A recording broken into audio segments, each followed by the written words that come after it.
देश के प्रधानमंत्री जी आदरणीय मोदी जी का जो सहकार से समृद्धि का मूल मंत्र है और जो 2047 में विकसित भारत का संकल्प है वो सहकारिता से ही संभव हो सकता है। और इस देश के अन्नदाता किसान को अगर समृद्ध करना है, आत्मनिर्भर बनाना है, तो कोऑपरेटिव सेक्टर का विकास और विस्तार होना बहुत जरूरी है। और आज इसी निमित्त अपने हिमाचल प्रदेश के उप मुख्यमंत्री जी और सहकारिता मंत्री जी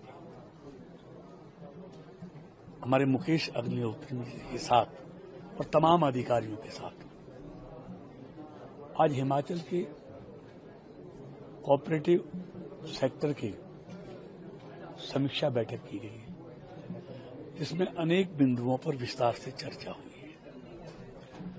क्योंकि हिमाचल फल का कटोरा कहा जाता है। यहां की ठंडी जलवायु, यहां के मेहनती लोग, जिनकी अलग से पहचान है। और मुझे खुशी है कि मुकेश अग्निहोत्री जी मंत्री जी के नेतृत्व में कोऑपरेटिव सेक्टर में यहां अभूतपूर्व काम हुए हैं, अच्छे काम चल रहे हैं और अच्छा करने की जरूरत है। केंद्र और राज्य सरकार दोनों मिलकर इस हिमाचल के किसान का कैसे भला कर सकते हैं और वो भला कोऑपरेटिव से जुड़कर ही हो सकता है। तो आज इस पर विस्तार से चर्चा हुई है और मुझे उम्मीद है आने वाले समय में बहुत अच्छा किया है हिमाचल और कोऑपरेटिव सेक्टर में अच्छा करने वाला है।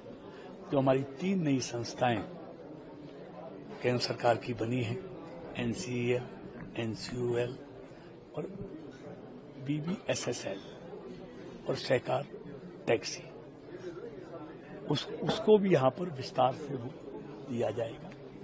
और जो नई यूनिवर्सिटी त्रिभुवन सहकार यूनिवर्सिटी, उसके भी कोर्सेज हिमाचल में चलें, हिमाचल सरकार ने उसके लिए अपना प्रस्ताव दे दिया है। कुछ उसमें फीस से संबंधित विषय आए हैं जिन पर हम विस्तार चर्चा करके कोई समाधान निकालेंगे। क्योंकि कोऑपरेटिव सेक्टर को एक योग्य श्रम बल चाहिए, तो उसके लिए उनको ट्रेनिंग देना, ट्रेनिंग के लिए संस्थान खोलना बहुत जरूरी है और हिमाचल वो खोलना चाहता है। तो उससे यहाँ के कोऑपरेटिव सेक्टर को योग्य श्रम बल मिलेगा।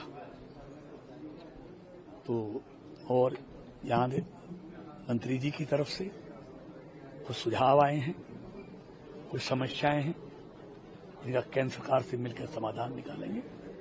और मैं केंद्र सरकार की तरफ से अपने मंत्री आदरणीय अमित शाह जी के तरफ से मैंने मंत्री जी को और ये आश्वासन दिया है कि हम जो भी आपकी समस्याएं हैं उन सब का निश्चित समय में समाधान करेंगे।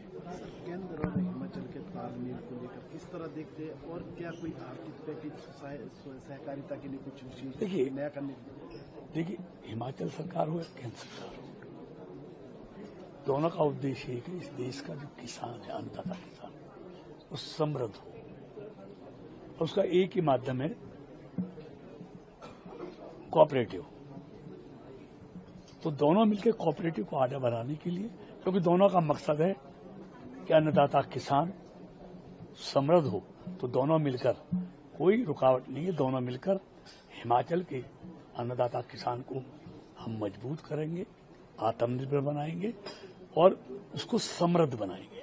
कोल्ड स्टोर, CS स्टोर की बात आई है, सहकारिता में उसमें क्या?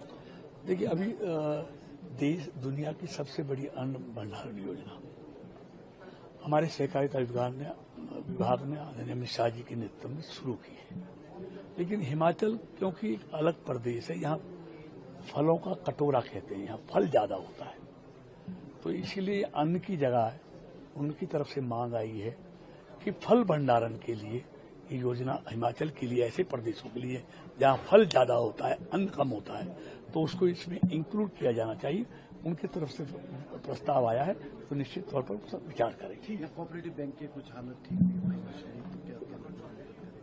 है, ऐसा ना, उसके लिए भी बात आई है, उसके लिए भी कोई रास्ता निकालेंगे। कोऑपरेटिव बैंकों की जो हालत है वो ठीक हो, आर्थिक हालत ठीक हो, हम और राज्य सरकार दोनों मिलकर उसको ठीक करेंगे।